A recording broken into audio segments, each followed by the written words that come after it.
Oh, you're so handsome. Look at him holding on. Hey guys, in today's video I will be doing a first impressions on one of Flower Beauty's new eyeshadow palettes. The one that I have here is called Sun's Blazing. This is the first time I try anything from this brand and I'm really excited to see how this performs. So let's go ahead and get started. Alright you guys, let's get started. As you can see, this little palette does come with a little brush, which I think is pretty cool. This is definitely a nice touch. The brush itself feels pretty soft. I think that it is going to be a pretty good brush to use, especially like on the crease. And I can honestly also use it like to apply shadows all over the lid. So I definitely see myself using this quite a bit. The shades themselves don't really have names. They are numbered from 1 to 10, and so it starts from here. It goes from 1 all the way to 10. So let's go ahead and get started with the makeup application. I'm going to go ahead and start with shade number 3, which is a matte orangey shade, and I'm going to go ahead and apply that on my crease. And I'm going to use the brush that came with the palette and see how that performs. So as you can see, the pigment is definitely there. I didn't have any issues applying this or blending it out. It doesn't look patchy. So we're starting out very good. And from here, I'm gonna go ahead and just kind of blend this upward to just kind of soften this up.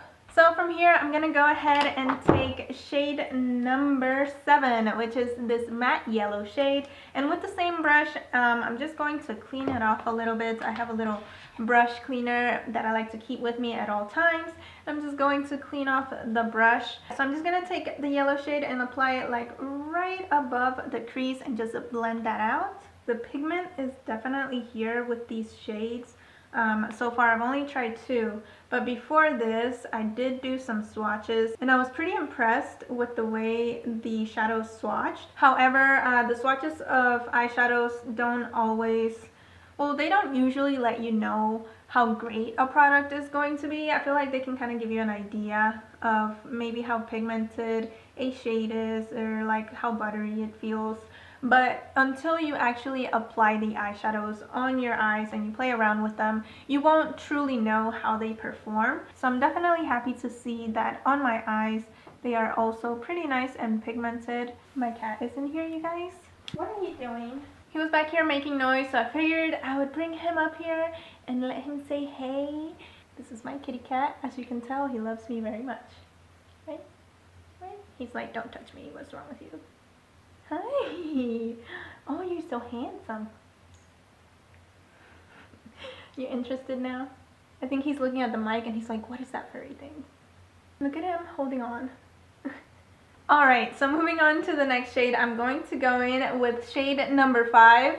And I don't know if you guys just saw me kind of count that to let you know what shade that was. Again, very easy to apply and blend it out with the other shades. Pretty nice.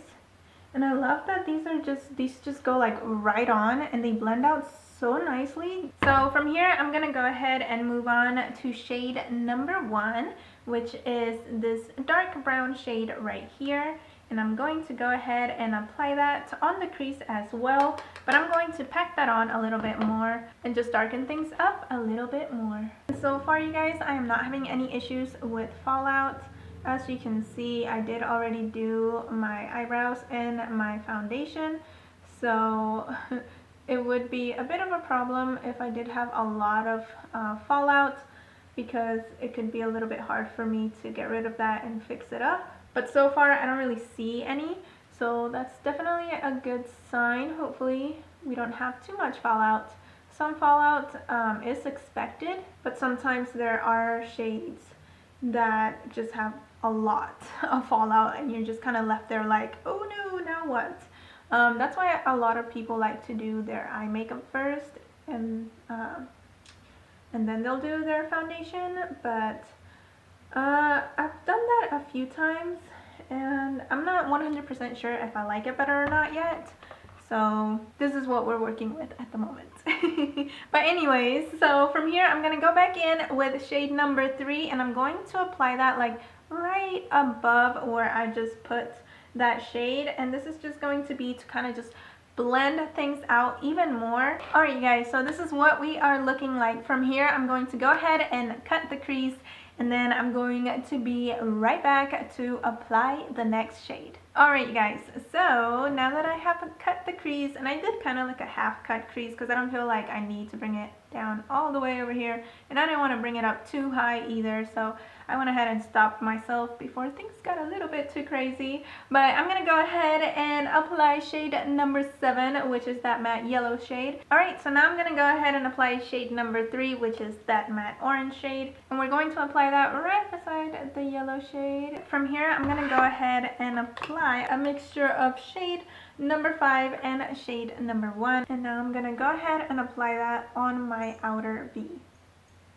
You guys hear a little bell in the background? That is my kitty cat. I don't know what he's doing, but it's probably not something good. Alright you guys, there you go. This is what we are working with so far, and I'm really impressed with these shades because they are all performing very well. As you can see, they are pretty pigmented. I haven't had any issues with any shades at all. They've all worked out so well. But now I'm gonna go ahead and move on to shade number 4, which is a yellow shimmery shade, and I'm just gonna apply that in the inner corner and a little bit on the lid to just make that area pop a little bit more. I don't know if you guys can see it on camera, but the shade looks really pretty. I'm gonna go ahead and put a little bit on the lid to add some shimmer. Alright, and then I'm also going to add a little bit of that same shade on the brow bone. Couldn't think of the word. I know usually you apply more of like a highlighter shade up here, but I really like this one. So for the lower lash line, I'm gonna go ahead and go in with shade number 1. Alright, and now with a mixture of shade number 3 and number 7, which is the orange and yellow shade, I'm going to soften that up a little bit. So I'm gonna go ahead and do my other eye off camera, and I'm going to finish up the rest of my makeup, my eyeliner, lashes, contour, blush, etc. And then I'll be right back to tell you guys my final thoughts. Alright you guys, so this is the finished look. I'm pretty happy with the way it came out. I kind of wish I had done a full cut crease instead of half, but either way I feel like the shadows performed very well. I had no issues at all. I think everything blended out very nicely. There's no patchiness. The shades are very beautiful and pigmented. So honestly, I have absolutely no problems with this at all. I think the only thing I would change if I could is the fact that it doesn't have a mirror. So I would just add a mirror to this, but other than that, it's really good. I honestly feel like this can compete with higher end eyeshadow palettes, which a lot of drugstore palettes are not able to do. So yeah, I definitely want to try out more makeup from Flower Beauty as well as more of their eyeshadow palettes. But alright you guys, that is everything for today's video. Thank you so much for watching. Subscribe if you haven't already, and I will see you guys next time. Bye! I have the palette and it's upside down. Oh my goodness. I have shimmer on my forehead somehow. I don't know how that got there. Oh. You guys probably can't see what I'm doing, can you? Oh. Okay.